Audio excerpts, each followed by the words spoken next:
चलिए, कल आपको वैदिक सभ्यता पढ़ाया गया था, उसमें जो शेष पॉइंट है आज उसको आप लोग जान लीजिए। जैसे वैदिक सभ्यता में आपको ऋग्वैदिक काल पढ़ाया जा रहा था, उसमें आने ऋग्वेद के विषय में आपको बताया गया था। आज देखेंगे कि मैंने बताया कल कि ऋग्वेद का जो प्रथम मंडल है उसकी रचना दृढ़तमा ऋषि ने किया था। उसमें 8 प्रकार के विवाहों का उल्लेख मिलता है। 4 वैध 4 अवैध मैंने बताया था। अब 4 वैध विवाहों में आर्ष विवाह है, दैव विवाह है, ब्रह्म विवाह है, प्रजापति विवाह है। ये 4 वैध विवाह माना गया है भारतीय समाज में। और अवैध विवाहों में असुर विवाह है, पिशाच विवाह है, राक्षस विवाह है, गंधर्व विवाह है। इसको अवैध विवाह माना गया है। यानी वैध विवाह का मतलब ये है कि वह विवाह जिसमें माता पिता की अनुमति, सजाती भाई बंधुओं की अनुमति होती है, उसको वैध विवाह कहते हैं। ठीक ना। अवैध विवाह में जैसे गंधर्व विवाह, प्रेम विवाह तो कहते हैं, जिसमें माता पिता की अनुमति नहीं होती है। असुर विवाह जिसमें लड़की पक्ष को रुपये दे करके यानी लड़की का क्रय कर लिया जाता है, उसके बाद विवाह कर लिया जाता है, उसको असुर विवाह कहते हैं। राक्षस विवाह, लड़की जा रही है उसको जबरन उठा करके शादी रचाना। ठीक ना। उसके बाद पिशाच विवाह है, लड़की सोई हुई है उसको जबरन उठा करके शादी कर लेना, उसको पिशाच विवाह कहते हैं। इसे भारतीय समाज में मान्यता प्राप्त नहीं है। जो अवैध विवाह है उसको भारतीय समाज में मान्यता प्राप्त नहीं। तो ये प्रथम मंडल बताए थे। द्वितीय मंडल की रचना ग्रीष्मद ऋषि ने किया है। तृतीय मंडल की रचना विश्वामित्र ने किया है। और तृतीय मंडल में गायत्री मंत्र है। अगर प्रश्न बनता है कि गायत्री मंत्र की रचना किसने किया है, तो आंसर उसका क्या होगा? विश्वामित्र। चौथा मंडल वामदेव ऋषि ने किया है। और ऋग्वेद का जो चौथा मंडल है उसमें कृषि संबंधी जानकारी मिलती है। ऋग्वेद के चौथे मंडल में कृषि संबंधी जानकारी मिलती है। तो यहाँ ध्यान देंगे, यानी ऋग्वेद का जो चौथा मंडल है, चौथा मंडल,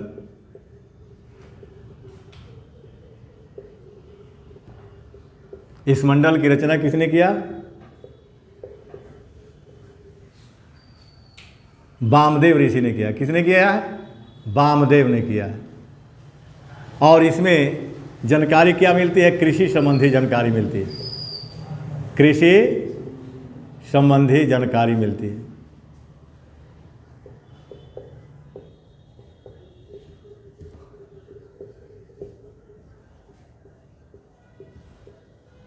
जैसे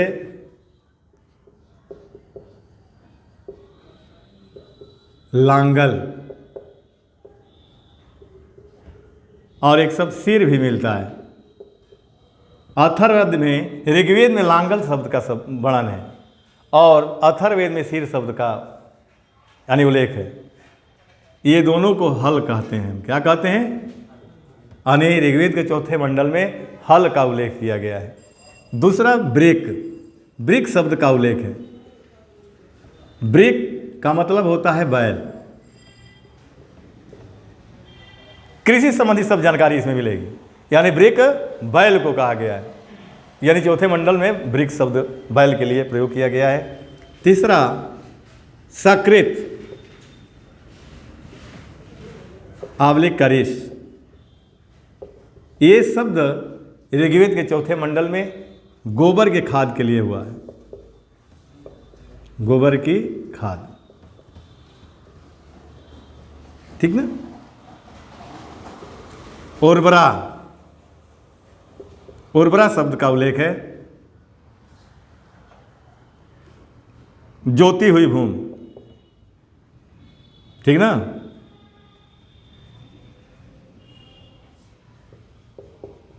जोते हुए भूमि।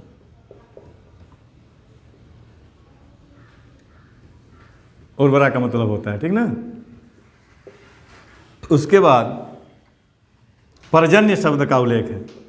चौथे मंडल में पर्जन्य शब्द का उल्लेख है। बादल, पर्जन्य किसको कहा गया है? बादल को कहा गया है। ठीक ना।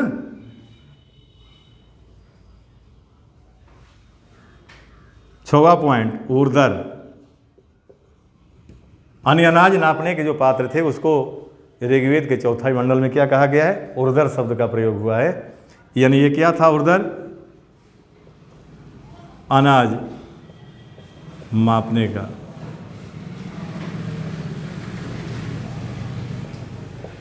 का पात्र था।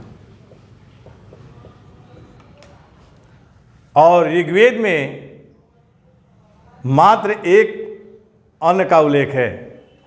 ऋग्वेद में एकमात्र अन्न का उल्लेख है, यव का उल्लेख है। किस अन्न का उल्लेख है? यव। ठीक ना? तो ये आपका जो है कि नहीं, ये एक आवत शब्द का उल्लेख मिलता है 7वें नंबर पर। आवत यानी कुआं, कुआं का उल्लेख मिलता है। तो ये कृषि से संबंधित सभी आप चीज़ें देख रहे हैं। ठीक ना? अब देखेंगे ऋग्वेद का जो 5वां मंडल है उसकी रचना, ये तो चौथे मंडल हो गया। 5वें मंडल की रचना अत्रि ऋषि ने किया है। 6वें मंडल की रचना भारद्वाज ऋषि ने किया है। 7वें मंडल की रचना आपका वशिष्ठ ने किया है। 8वें मंडल की रचना कण्व ऋषि ने किया है। कण्व को कश्यप ऋषि के नाम से भी जाना जाता है। 9वां मंडल की रचना किसने किया है? पवमान ऋषि ने किया है। और 9वां मंडल एकमात्र देवता सोम को समर्पित है। किसको समर्पित है? सोम देवता को समर्पित है। 10वां मंडल की रचना शूद्र सूक्ति महासूक्ति 2 ऋषियों ने किया है। और ऋग्वेद का जो 10वां मंडल है उसमें दशहरा के युद्ध का वर्णन मिलता है। और 10वें मंडल के पुरुष सूक्त में सर्वप्रथम वर्ण व्यवस्था के विषय में जानकारी मिलती है, ब्राह्मण क्षत्रिय वैश्य और शूद्र। ठीक ना? तो ये आपका जो है कि नहीं ऋग्वेद हो गया। अब यजुर्वेद देखेंगे। यजुर्वेद का अर्थ होता है यज्ञ, और यह एकमात्र वेद है जो गद्य और पद्य दोनों में लिखा गया है। इसकी 2 शाखाएं हैं, कृष्ण यजुर्वेद, दूसरा शुक्ल यजुर्वेद। शुक्ल यजुर्वेद को वाजसनेयी संहिता के नाम से भी जाना जाता है। ठीक ना? अब इसके 2 प्रमुख ब्राह्मण ग्रंथ हैं, जैसे शतपथ ब्राह्मण ग्रंथ और तैतरीय ब्राह्मण ग्रंथ। शतपथ ब्राह्मण ग्रंथ में जल प्लावन की कथा मिलती है। शतपथ ब्राह्मण ग्रंथ में क्या मिलती है? जल प्लावन की कथा मिलती है, विदेह माधव की कथा मिलती है। तो यजुर्वेद देखेंगे आप, दूसरा वेद यजुर्वेद। यजुर्वेद देखेंगे कि इसकी 2 शाखाएं हैं। कितनी हैं? 2 शाखाएं। कृष्ण यजुर्वेद, यहाँ ध्यान देंगे, कृष्ण यजुर्वेद और दूसरा शुक्ल यजुर्वेद। शुक्ल यजुर्वेद, ठीक ना? इसको वाजसनेयी संहिता कहते हैं। क्या कहते हैं? वाजसनेयी संहिता, यानी शुक्ल यजुर्वेद को वाजसनेयी संहिता के नाम से भी जाना जाता है। अब अगला पॉइंट यजुर्वेद में, इसका अर्थ क्या होता है? यज्ञ होता है। अर्थ क्या होता है? यज्ञ। इसे कर्मकांडी वेद भी कहते हैं। क्या कहते हैं? कर्मकांडी वेद भी कहते हैं इसको। ठीक ना? और यह वेद गद्य और पद्य दोनों में लिखा गया है। गद्य और पद्य दोनों में लिखा गया है। ठीक ना? लिखा गया है। ठीक। अब इसके 2 ब्राह्मण ग्रंथ हैं। कितने ब्राह्मण ग्रंथ हैं? 2 ब्राह्मण ग्रंथ हैं।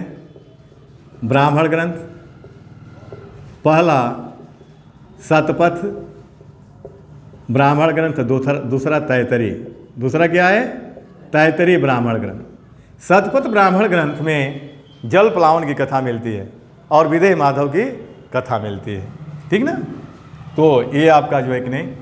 अब इसके आचार्य जो यजुर्वेद के ऋचाओं को पढ़ने वाला था, पुरोहित होता था, यानी आचार्य जो होता था, उसको आधुर्य के नाम से जाना गया है। किस नाम से? आधुर्य के नाम से जाना गया। तो ये यजुर्वेद के पॉइंट आप जान गए। अब देखेंगे तीसरा वेद सामवेद है। तीसरा वेद का नाम क्या है? सामवेद। सामवेद का अर्थ होता है लय या ताल। सामवेद का अर्थ क्या होता है? लय या ताल होता है। और इस वेद को भारतीय संगीत का जनक भी माना जाता है। सामवेद में सर्वप्रथम सब स्वरों के विषय में हमें जानकारी मिलती है, सारे गामा पधा नी, ठीक ना। इसके दो प्रमुख ब्राह्मण ग्रंथ हैं, पंचवीस और षण्डवीस, ठीक ना।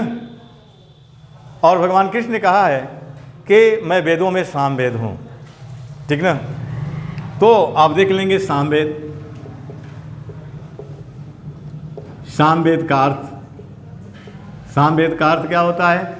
लय या ताल होता है। क्या होता है? लय या ताल, ठीक ना। अब सामवेद का जो उपवेद है, सामवेद का उपवेद गंधर्व वेद है। गंधर्व वेद, थोड़ा ध्यान देंगे। ऋग्वेद का जो उपवेद है उसका नाम आयुर्वेद है। यजुर्वेद का जो उपवेद है वो धनुर्वेद है। उपवेद, यजुर्वेद के उपवेद का नाम क्या है? धनुर्वेद। और सामवेद के उपवेद का नाम क्या है? गंधर्व वेद। इसमें फिर तीसरा पॉइंट बनाएंगे कि इस वेद को भारतीय संगीत का जनक कहा जाता है। भारतीय संगीत का जनक कहा जाता है, ठीक ना। उसके बाद सामवेद के दो प्रमुख ब्राह्मण ग्रंथ हैं, यानी ब्राह्मण ग्रंथ कितने हैं इसके? दो हैं, पंचवेश और षण्डवेश, ठीक ना। पंचवेश और षण्डवेश। अब इसके आचार्य का नाम क्या है? उद्गाता।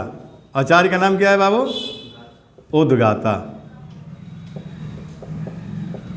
ते मुख्य पॉइंट है अर्थ, लय या ताल, उपवेद गंधर्व वेद। इस वेद को भारतीय संगीत का जनक कहा जाता है। इसके दो ब्राह्मण ग्रंथ हैं, पंचवेश षण्डवेश, आचार्य उद्गाता, ठीक ना। अब देखेंगे अथर्ववेद। अथर्ववेद, देखिए अथर्ववेद का प्राचीन नाम अथर्वगीरिसा है। क्या नाम है?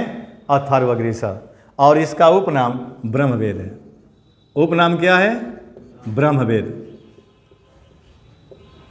ठीक ना। प्राचीन नाम क्या है? अथर्वगीरिसा। अथर्वगीरिसा। मंडलों की संख्या कितनी है इसमें? मंडलों की संख्या 20 है। अथर्ववेद में मंडलों की संख्या कितनी है? 20। और 20 मंडलों की रचना अथर्वा ऋषि ने किया है। ये जो 20 मंडल हैं इसकी रचना किसने किया है? अथर्वा ऋषि ने किया है। किसने किया है बाबू? अथर्वा ऋषि ने किया है, ठीक ना। और इस वेद का संबंध जो है, संबंध किसे है? आयुर्वेद से है। जड़ी बूटी, तंत्र मंत्र, जादू टोना आदि से। जड़ी बूटियों, तंत्र मंत्र, जादू टोना आदि से इस वेद का संबंध है। और इस वेद का एकमात्र ब्राह्मण ग्रंथ गोपथ है। यानी ब्राह्मण ग्रंथ, इस वेद का ब्राह्मण ग्रंथ गोपथ है। क्या है? गोपथ। और आचार्य को ब्रह्म के नाम से जाना जाता है। किसके नाम से? ब्रह्म के नाम से। संबंध आयुर्वेद, जड़ी बूटियों, तंत्र मंत्र, जादू टोना आदि से है इस वेद का संबंध, ठीक ना। अब देखेंगे कि भाई वैदिक कालीन जो समाज था उसमें परिवार समाज का आधारभूत इकाई थी। अब थोड़ा ऋग्वैदिक कालीन हम देख लेंगे सामाजिक व्यवस्था। चारों वेदों से अवगत हो गए आप।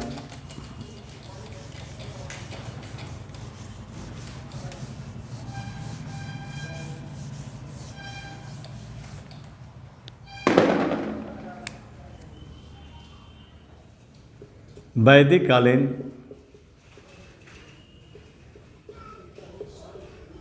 सामाजिक व्यवस्था।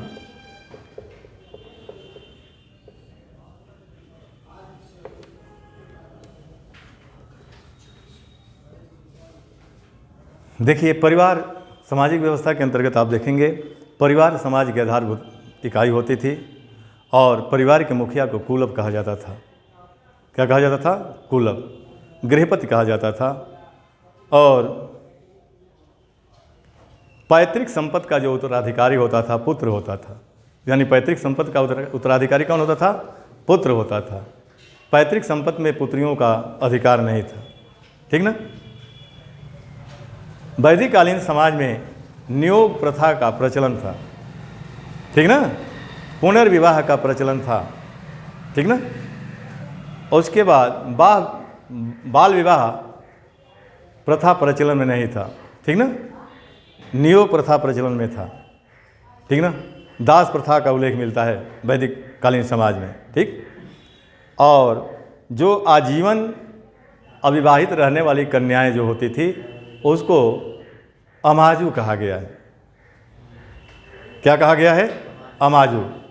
और कन्या के विवाह के समय जो उपहार स्वरूप दिया जाता था उसको बहतू कहा गया है।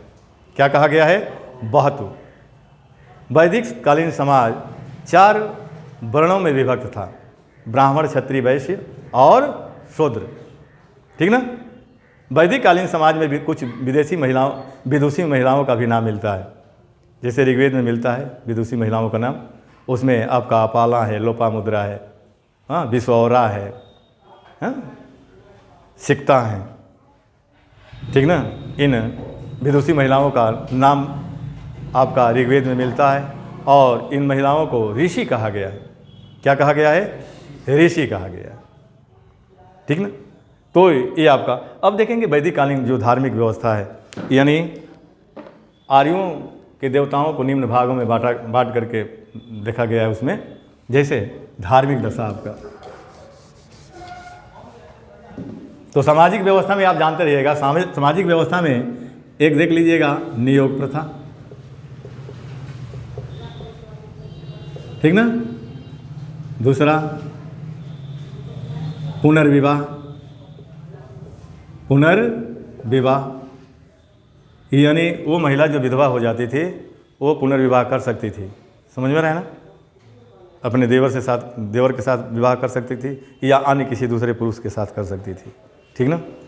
तो पुनर्विवाह का उल्लेख मिलता है, नियोग प्रथा का उल्लेख, हाँ, पुनर्विवाह का उल्लेख।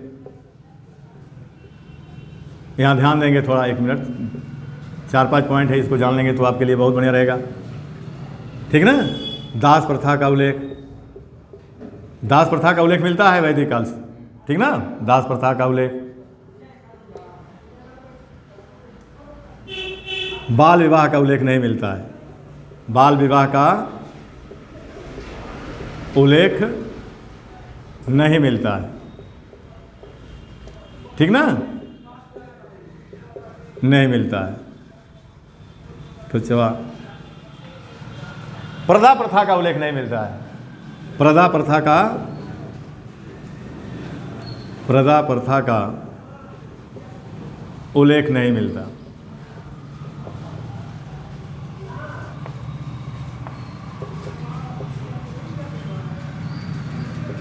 ठीक ना? समाज जो है कि नहीं पितृ प्रधान था, पितृ सत्तात्मक था। पिता परिवार का मुखिया होता था। परिवार के मुखिया को कुलप कहा गया, गृहपति कहा गया। ठीक ना?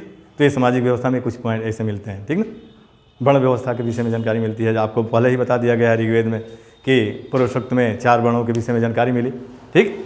अब देखेंगे धार्मिक व्यवस्था।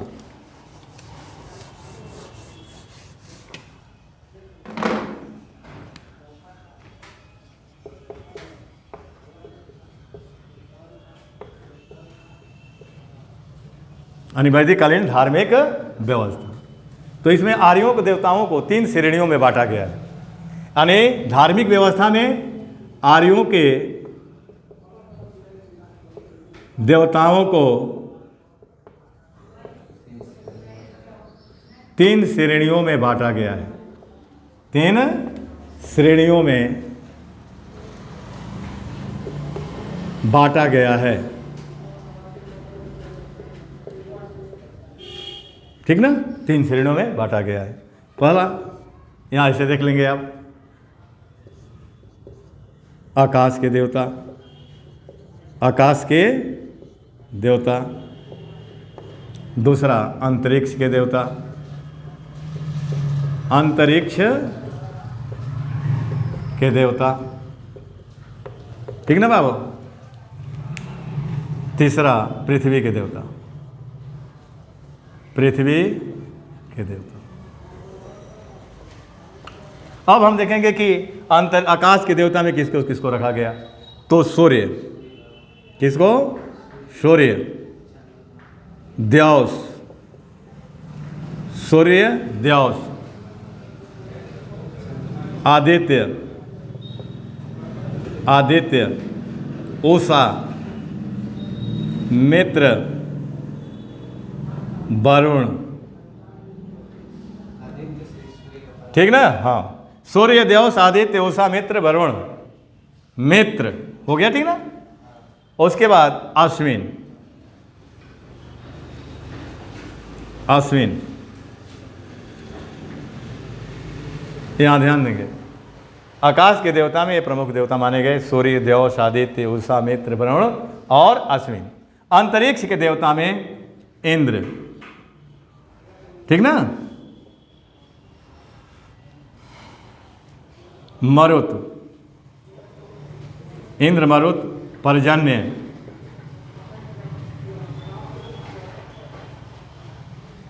ये इसमें जो इंद्र, मरुत, पर्जन्य, ठीक ना। मातृष्वन, मातृष्वन, मातृष्वन के विषय में मैं बता रहा हूँ बाबू। यानी अग्नि जो थे, अग्नि देवता, वो स्वर्ग के देवता थे, ऐसा वैदिक काल में माना गया है। वो स्वर्ग के देवता थे और उनको मातृष्वन नामक व्यक्ति ने, देवता ने, यानी पृथ्वी पर लाया। तो आज अग्नि देवता पृथ्वी के देवता में आते हैं, ठीक ना। यानी स्वर्ग से पृथ्वी पर अग्नि देवता को कौन लाया? मातृष्वन ने लाया था। किसने लाया था? मातृष्वन ने लाया था। तो इंद्र, मरुत, पर्जन्य, मातृष्वन, ठीक ना। ये आपके अंतरिक्ष के देवता हैं। किसके देवता हैं? अंतरिक्ष के देवता हैं। और पृथ्वी के देवता में अग्नि है। कौन है? अग्नि।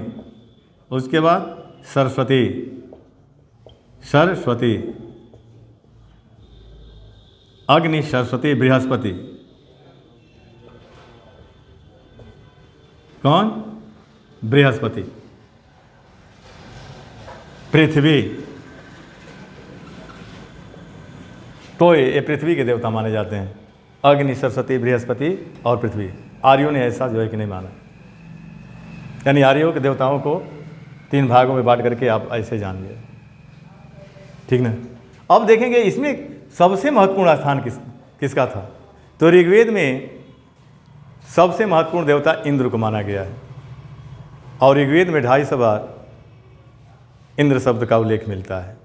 और ऋग्वैदिक कालीन व्यवस्था में दूसरे स्थान पर अग्नि देवता को माना गया है और ऋग्वेद में उनका 200 बार उल्लेख हुआ है। तीसरा देवता वरुण है, ठीक ना। वरुण जो है कि उनको ऋतस्य गोपा कहा गया है। उनको क्या कहा गया है? ऋतस्य गोपा। और इंद्र को पुरंदर कहा गया है, माधवा कहा गया है, वृत्रहन कहा गया है, क्योंकि वृत्र राक्षस का वो हनन किए थे, ठीक ना। उनको सोमपाल कहा गया है, रथेष्ट कहा गया है। इंद्र के बहुत से नाम मिलते हैं ऋग्वेद में, ठीक। तो ये आपके धार्मिक व्यवस्था के अंतर्गत जान गए। अब भौगोलिक विस्तार देखेंगे। भौगोलिक जो यानी स्थिति थी वैदिक काल में, तो उसमें नदियों का जिक्र आया है और हिमालय पर्वत का उल्लेख है। ऋग्वेद में हिमालय का उल्लेख मिलता है और उसकी एक चोटी मुजवंत का उल्लेख मिलता है। और ऋग्वेद के नदी सूक्त में कहीं कहीं 25 नदियों का उल्लेख मिलता है, कहीं कहीं 39 नदियों का उल्लेख मिलता है, जिनमें कुछ प्रमुख नदियों का नाम यानी हम लेखकों के माध्यम से जानते हैं। तो इसमें नदी, ऋग्वेद के नदी सूक्त में जिन नदियों का उल्लेख किया गया है उसके विषय में आप जान लीजिए। जैसे ऋग्वेद का नदी सूक्त,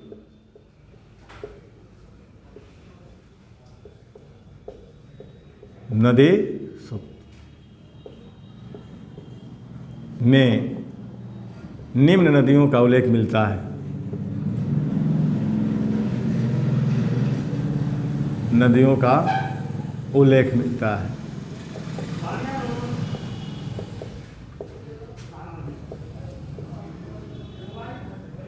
ठीक ना। जैसे आप जान लेंगे, जैसे यहाँ प्राचीन नाम लिख लेंगे, प्राचीन नाम, और यहाँ आधुनिक नाम।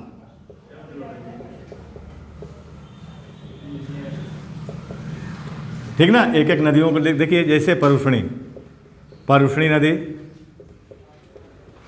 आज इसका नाम है रावी। क्या नाम है बाबू? रावी।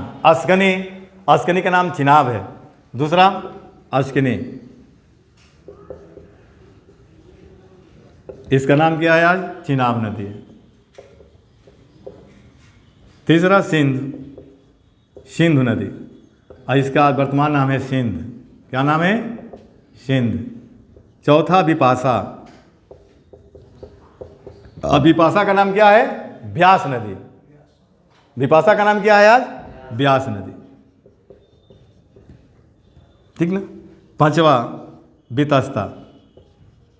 वितस्ता नदी, इसका आज नाम क्या है? झेलम नदी।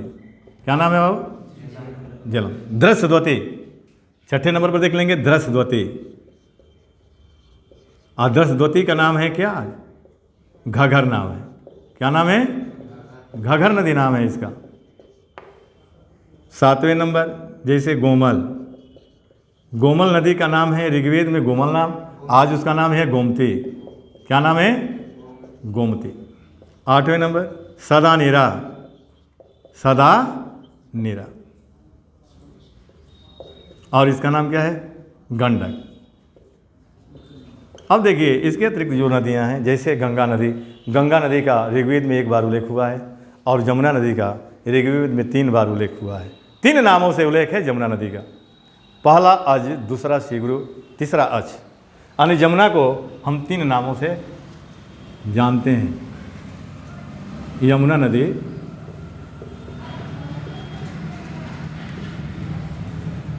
तीन नामों से, अज, शिग्रो,